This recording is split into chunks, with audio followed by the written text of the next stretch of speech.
जादुई सोने के बर्थडे केक की खेती। बहुत समय पहले की बात है। किसी गांव में सुमन नाम की लड़की अपनी दादी कविता के साथ रहती थी। जब सुमन बहुत ज्यादा छोटी थी तभी उसके माता पिता की फैक्ट्री में आग लगने की वजह से मृत्यु हो गई थी। तभी से कविता ने ही सुमन का ध्यान रखा था। कविता दूसरों के घरों में काम करती थी और इसी से उनका घर चलता था। सुमन की सहेलियां उसे बहुत चिढ़ाया करती थी, उन्हें बहुत घमंड था, लेकिन सुमन को इस बात का बिल्कुल भी दुख नहीं था। ऐसे ही समय बीत रहा था। ऐसे ही वो एक दिन गांव में टहल रही होती है। उसके दो दोस्त आयुषी और सोना खेल रही होती है। सोना और आयुषी दोनों बहनें थी। उन दोनों के पास बहुत सारे खिलौने थे। खिलौने देखकर सुमन कहती है, सोना आयुषी, तुम दोनों के पास तो बहुत सारे खिलौने हैं, एक बार मुझे भी खेलने दो ना। हम तुझे अपने खिलौने खेलने के लिए नहीं देंगे, क्योंकि ये बहुत महंगे हैं। पिताजी मुंबई से लेकर आए हैं और तुझे पता है आज हमारा जन्मदिन है और पिताजी बहुत बड़ा केक लेकर आए हैं। और वैसे भी तुझे क्या पता कि केक क्या होता है, उसका स्वाद कैसा होता है, और तूने तो आज तक खाया भी नहीं होगा क्योंकि तेरे पास उसको खरीदने के लिए पैसे ही नहीं है। वैसे तो हमने अपने बर्थडे पर सभी अमीर अमीर बच्चों को बुलाया है। हम तुझे बुलाना नहीं चाहते थे क्योंकि तुझे बुलाने से हमारी इज्जत खराब होती। बस हमने तेरे को इसलिए अपना दोस्त बना रखा है क्योंकि तू हमारा काम कर देती है। चल कोई नहीं, तू आ जाना, लेकिन उसके बदले में हमारे घर के सारे जूठे बर्तन साफ कर देना। इसी बहाने तुझे केक भी खाने को मिल जाएगा। हाँ, तुम ठीक कह रही हो। मुझे क्या पता जन्मदिन के बारे में। तुम मुझे अपने जन्मदिन में बुला रही हो, तुम्हारा बहुत बहुत धन्यवाद। लेकिन जिस तरह से तुम बोल रही हो इसलिए मैं नहीं आऊंगी। मैं कोई नौकरानी नहीं हूँ।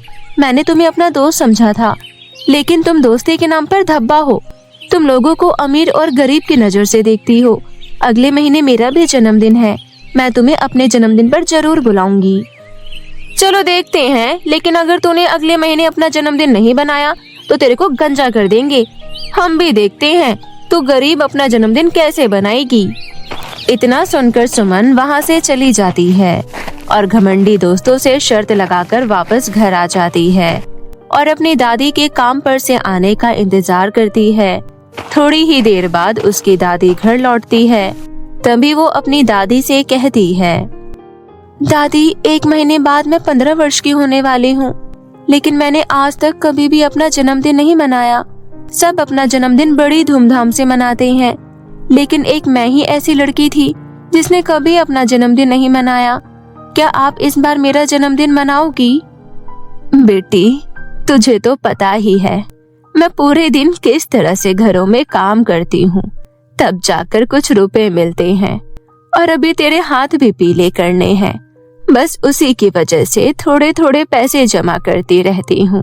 लेकिन बेटी, तेरी खुशी से बढ़कर कुछ नहीं। चल, मैं तेरा जन्मदिन इस बार बनवा दूंगी। वो क्या होता है, क्रीम वाला गोल सा? दादी, वो केक होता है। हाँ, वो भी ले आएंगे। दादी, आप कितनी अच्छी हो। ऐसा सुनकर सुमन बहुत खुश हो जाती है। थोड़ी देर बाद रात हो जाती है। वो दोनों खाना खाकर सो जाती है। ऐसे ही समय बीत रहा था। सुमन बहुत खुश थी क्योंकि उसका जन्मदिन आने वाला था, लेकिन होना कुछ और ही था। जैसा सुमन सोच रही थी वैसा बिल्कुल नहीं हो पाया, क्योंकि सुमन की दादी की अचानक तबीयत खराब हो जाती है। वो बिस्तर से नहीं उठ पाती। तभी रोते हुए सुमन कहती है, दादी, आपकी रिपोर्ट आ चुकी है। डॉक्टर ने बोला है आपको अब काम नहीं करना है। अब आप मेरे साथ किसी अच्छे अस्पताल में चलिए। नहीं बेटी, मैं इलाज नहीं करवाऊंगी क्योंकि वो पैसे तेरे लिए जुड़े हुए हैं। वैसे भी मेरी दवाइयाँ गोलियों में बहुत खर्चा हो रहा है। कुछ दिन बाद तेरा जन्मदिन भी है, उसके लिए भी पैसे चाहिए होंगे। दादी, जन्मदिन इतना जरूरी नहीं है। आपकी सेहत से बढ़कर कुछ नहीं है। चुपचाप चलकर अपना इलाज करवा लो। आप हमेशा मेरे बारे में सोचती रहती हो, अपने बारे में कुछ नहीं सोचती। ऐसा कहकर सुमन अपनी दादी को अच्छे अस्पताल में ले जाती है और सारी जमा पूंजी इलाज में खर्च कर देती है। अब सुमन दूसरों के घरों में काम करती थी और उसकी दादी घर पर रहती थी। सुमन को सिर्फ इतने ही पैसे मिलते थे जिससे उनके घर के 2 वक्त की रोटी चल सके। अगले दिन सुमन का जन्मदिन था। सुमन काम पर जा रही होती है, तभी उसकी दोनों सहेलियां आयुषी और सोना मिलती है। क्यों सुमन, तुझे याद है ना कल तेरा जन्मदिन है? तुझे अपने जन्मदिन पर हम सबको बुलाना है, कहीं तो भूल ना जाए, इसलिए तुझे याद दिला रहे हैं। अगर तूने अपना जन्मदिन सेलिब्रेट नहीं किया तो तुझे पता है ना तेरे साथ क्या होगा। तुम्हें जितना मजाक उड़ाना है उड़ा लो। जिन पैसों से मैं अपना जन्मदिन मनाती, उन पैसों से मैंने अपनी दादी का इलाज करवा दिया, और मेरी दादी से बढ़कर मेरे लिए कुछ भी नहीं है। ऐसा कहकर सुमन काम पर चली जाती है। उसको कल के लिए डर लग रहा था। शाम को जब वो काम से वापस आ रही थी, तो वो एक जगह बैठ जाती है और सोचने लग जाती है। कल आयुषी और सोना मुझे गंजा कर देंगे। मुझे सोच समझकर शर्त लगानी थी, ये मैंने क्या कर दिया। अपने जन्मदिन आने पर सब बहुत ज्यादा खुश होते हैं, लेकिन मैं रो रही हूँ। मुझे कुछ भी समझ नहीं आ रहा, कल कितना बड़ा अनर्थ होने वाला है।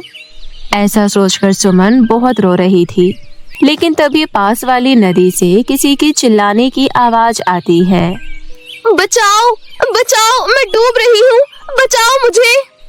तभी सुमन देखती है कि एक लड़की नदी में डूब रही है। सुमन बिना सोचे समझे उस नदी में कूद जाती है, लेकिन वो लड़की कोई मामूली इंसान नहीं थी, वो एक परी थी। तभी वो परी सुमन से कहती है, लड़की, तुम कितनी अच्छी हो। तुमने बिना कुछ सोचे ही नदी में छलांग लगा दी, लेकिन तुम इतनी उदास क्यों हो? तुम मुझे अपनी परेशानी बताओ। सुमन उसे सब कुछ बता देती है। तभी परी सुमन से कहती है, बस इतनी सी बात और तुम इतनी ज्यादा दुखी हो? कोई बात नहीं, मैं तुम्हारी मदद करती हूँ। मैं तुम्हें एक बीज देती हूँ, वो कोई मामूली बीज नहीं है। उस बीज से जादुई सोने के बड़े केक उग जाते हैं, और तुम जब सोने का केक काटोगी तो आस पड़ोस के सभी लोग हैरान हो जाएंगे। जादुई बर्थडे केक की खेती से मैं एक बेकरी खोलूंगी और अपने सारे सपने पूरे करूंगी, और दादी का अच्छे से अच्छे अस्पताल में इलाज करवा लूंगी। तभी सुमन परी को धन्यवाद कहकर अपने घर के पीछे वाले खेत में आ जाती है, और उसके खेत में सुबह तक बहुत सारे सोने के केक उग जाते हैं। सुमन सुबह उस खेत में जाती है और वो सब देखकर बहुत हैरान हो जाती है, लेकिन वो बहुत खुश थी। अब वो एक केक अपने घर ले आती है और केक से कहती है, जादुई सोने के केक, मेरा घर अच्छा बना दो और सजा दो, और मुझे और मेरी दादी को अच्छे अच्छे सुंदर सुंदर कपड़े दे दो। सुमन के इतना कहते ही उसकी कही हुई सारी चीजें पूरी हो जाती है। सुमन और उसकी दादी को बहुत अच्छे अच्छे कपड़े मिल जाते हैं। वो तुरंत अपनी सहेलियों को और बाकी पड़ोसियों को बुलाने जाती है। आयुषी और सोना, मैंने अपनी शर्त पूरी कर दी, और तो और मैंने अपने जन्मदिन पर सोने का केक मंगाया है। आज तक तुमने सोने का केक कभी नहीं देखा होगा। ऐसा कहकर सुमन वहाँ से चली जाती है। आयुषी सोना से कहती है, इस भिखारन पर इतने सारे पैसे कहाँ से आ गए, जो ये इतना सच धज के घूम रही है, और उसके पास सोने का केक है। पता करते हैं आखिर इसके पास ऐसा क्या है। इसके बाद आयुषी और सोना दोनों पार्टी शुरू होने से पहले ही उसके घर चली जाती है और छुपकर सारा कुछ देख लेती है, और सुमन की नामौजूदगी में वो दोनों सोने का केक चुरा लेती हैं और अपने घर आ जाती हैं, और जादुई सोने के केक से धन दौलत की मांग करती हैं। लेकिन तभी वो दोनों बहुत गरीब हो जाती हैं और उनका सब कुछ चला जाता है। तभी केक से आवाज आती है, तुम जैसी लालची लड़कियों के साथ ऐसा ही होना चाहिए। अब तुम दोनों हमेशा के लिए गरीब हो गई। इस तरह से सोना और आयुषी को उनके किए की सजा मिल जाती है, और जादुई केक फिर से सुमन के घर वापस आ जाता है, और सुमन धूमधाम से अपना जन्मदिन मनाती है। थोड़े दिन बीतने के बाद वो एक अच्छी सी बेकरी खोल लेती है और बहुत अमीर हो जाती है, और अपनी दादी के साथ हंसी खुशी जीवन बिताने लगती है। पत्रिका नाम की एक लड़की अपनी मामा मामी और उसकी बेटी के साथ रहती थी। एक दिन पत्रिका के मामा पत्रिका और अपनी बेटी को स्कूल छोड़ने गए थे। जैसे ही वो दोनों को स्कूल छोड़कर घर लौट रहे थे, तभी एक ट्रक से उनकी गाड़ी का एक्सीडेंट हो जाता है और उनकी वहीं मौत हो जाती है। मामा के जाने के बाद मामी रेखा और उसकी बेटी शिवांगी पत्रिका के साथ बुरा व्यवहार करना शुरू कर देती है। पत्रिका, अब तुझे स्कूल जाने की कोई जरूरत नहीं है। मेरे पास फालतू के पैसे नहीं हैं जो तेरे स्कूल की फीस भरूं। मैंने हमेशा के लिए नौकरानी की छुट्टी कर दी है। अब घर के काम तू करेगी। क्यों मामी, मुझे पढ़ाई लिखाई करनी है और एक दिन डॉक्टर बनना है। कोई डॉक्टर नहीं बनने वाली तू। घर के कामों में ध्यान दे। वहाँ तक की पढ़ाई का खर्चा कौन तेरे मरे हुए माँ बाप देंगे? मामी, आप मेरे मम्मी पापा को कुछ मत बोलो। ठीक है, मैं नहीं जाऊंगी स्कूल और घर के काम करूंगी। इस तरह उस दिन से पत्रिका स्कूल नहीं जाती है और घर के काम करने लगती है। एक दिन उस गांव के राजा अपने बेटे से कहते हैं, राजकुमार, अब आपकी शादी की उम्र हो गई है। आपको विवाह के लिए कैसी राजकुमारी पसंद है? मुझे किसी राजकुमारी से विवाह नहीं करना है, बल्कि मुझे अपने ही गांव की कोई साधारण लड़की से विवाह करना है। राजा अपने सिपाही को गांव में इस बात की घोषणा करने के लिए कहता है। सिपाही उस दिन गांव में घूम घूम कर इस बात की घोषणा करने लगता है, हमारे राजकुमार के विवाह की उम्र हो गई है। वो हमारे ही गांव की किसी साधारण कुशल लड़की से विवाह करेंगे। कल रात को राजकुमार के जन्मदिन के अवसर पर महल में एक उत्सव आयोजित किया जा रहा है। जो भी लड़की राजकुमार को पसंद आएगी, उसका विवाह हमारे राजकुमार से होगा।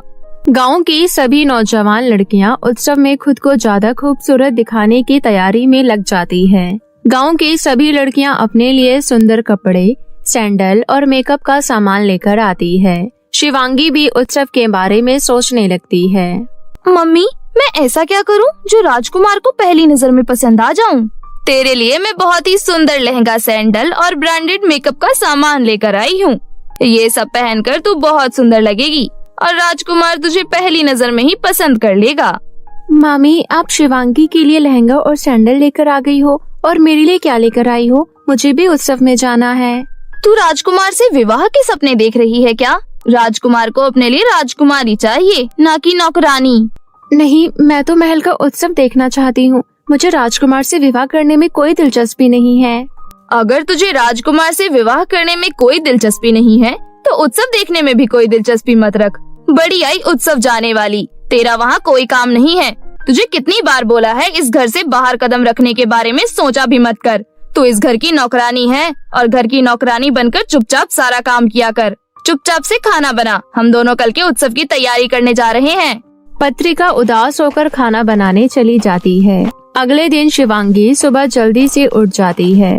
अरे वाह मेरी बिटिया, आज इतनी सुबह सुबह उठ गई। हाँ मम्मी, राजकुमार को सामने से देखने का बेसब्री से इंतजार कर रही हूँ। अब बस जल्दी से रात हो जाए।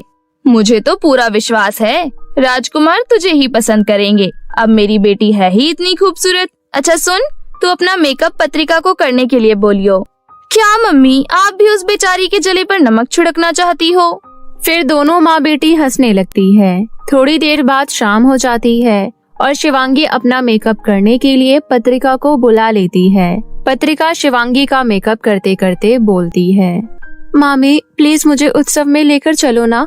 सच में मैं बस उत्सव देखना चाहती हूँ। मैं तो राजकुमार के सामने भी नहीं आऊंगी। अब आप दोनों चली जाओगी तो मैं अकेले घर में क्या करूँगी? तू तो बड़ी जिद्दी है। जब एक बार मना कर दिया तो कर दिया। बार बार एक बात बोलकर मुझे गुस्सा मत दिला। शिवांगी के मेकअप हो जाने के बाद रेखा पत्रिका के हाथ पकड़ती है। क्या हुआ मामी? कुछ नहीं, बस तेरा उत्सव में जाने का भूत उतार रही हूँ। इतना बोलकर रेखा पत्रिका के हाथ पकड़ के उसे एक कमरे में बंद कर देती है। उसके बाद दोनों माँ बेटी महल उत्सव में चले जाते हैं। वहीं दूसरी तरफ पत्रिका अकेले कमरे में बैठकर रो रही होती है। मम्मी पापा के जाने के बाद मामा ने मुझे बहुत प्यार किया, लेकिन बाद में मामा भी मुझे छोड़कर चले गए। मुझे मामी बिल्कुल पसंद नहीं करती है और वो मुझे छोटी छोटी बात पर डांटती रहती है। मैं बस उत्सव में जाना चाहती थी। मैंने यहाँ तक बोल दिया कि मैं राजकुमार के सामने भी नहीं आऊंगी, लेकिन फिर भी मामी मुझे लेकर नहीं गई और मुझे अकेले घर में छोड़ दिया। मैं कभी ऐसे अकेली नहीं रही, इसलिए मुझे बहुत डर लग रहा है।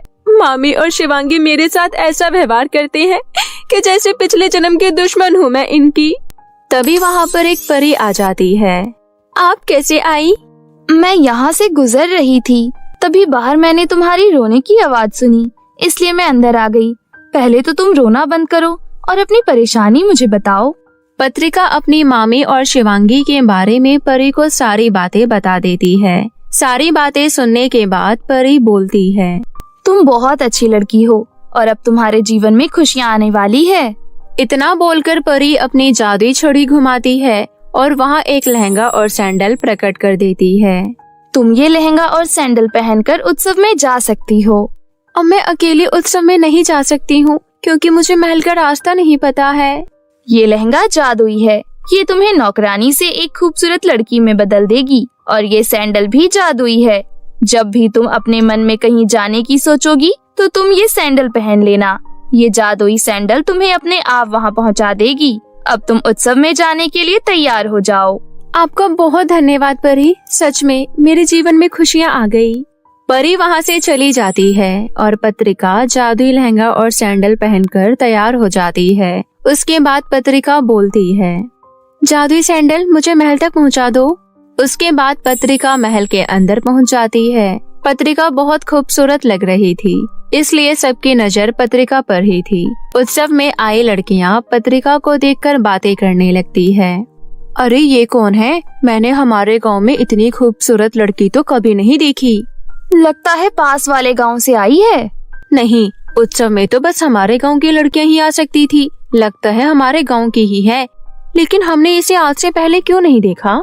इस तरह लड़कियां उसको देखकर आपस में बहुत बातें करती हैं। शिवांगी भी पत्रिका की तरफ देखती है, लेकिन उसे पहचान नहीं पाती है। कुछ ही देर में राजकुमार उत्सव में आते हैं। शिवांगी, देख, ये लड़की उत्सव में सबसे ज्यादा खूबसूरत लग रही है। कहीं राजकुमार उसे ना पसंद कर लें, इसलिए तू उसके सामने जाकर खड़ी हो जा। शिवांगी पत्रिका के सामने जाकर खड़ी हो जाती है। राजकुमार ने बहुत पहले ही पत्रिका को देख लिया था, इसलिए वो शिवांगी को साइड करके पत्रिका के पास जाते हैं। राजकुमार को पहली नजर में पत्रिका पसंद आती है, इसलिए वो उसे अपने राजकुमारी के रूप में पसंद कर लेते हैं। तुम बहुत खूबसूरत हो, क्या तुम मेरे से विवाह करोगी? नहीं राजकुमार, मैं आपके साथ विवाह नहीं करूंगी। लेकिन क्यों? सारी लड़कियां मुझसे विवाह करना चाहती हैं और तुम मुझे मना कर रही हो। मैं आपसे विवाह करने के लिए इसलिए मना कर रही हूँ क्योंकि मैं जैसी अभी लग रही हूँ वैसी असल में नहीं हूँ। मैं तो नौकरानी का काम करती हूँ और मेरे कपड़े नौकरानी जैसे ही होते हैं। पत्रिका की सच्चाई देखकर राजकुमार उसे पहले से भी ज्यादा पसंद करने लगते हैं। मुझे इन बातों से कोई फर्क नहीं पड़ता है। तुम बहुत सच्ची लड़की हो, इसलिए चाहे कुछ भी हो जाए मैं तुमसे ही विवाह करूँगा। वैसे तुम्हारा नाम क्या है? मेरा नाम पत्रिका है। इस गांव में मेरी मामी रेखा रहती है। मैं उन्हीं के घर में रहती हूँ और घर का सारा काम करती हूँ। पत्रिका के ऐसा बोलते ही वहाँ मौजूद सभी लड़कियाँ उसे पहचानने लगती है। तभी रेखा राजकुमार के पास जाती है और बोलती है, राजकुमार, आप इस नौकरानी से विवाह क्यों कर रहे हैं? ये आपके लायक बिल्कुल भी नहीं है। आप मेरी बेटी शिवांगी को देखिए, ये भी बहुत खूबसूरत है और हर काम में कुशल है। मैंने फैसला कर लिया है, मैं पत्रिका से ही विवाह करूँगा। पत्रिका, तुम्हें किसी से डरने की कोई जरूरत नहीं है और तुम्हारे मन में जो है मुझे बोलो। राजकुमार के ये बोलने के बाद पत्रिका विवाह के लिए हाँ कर देती है।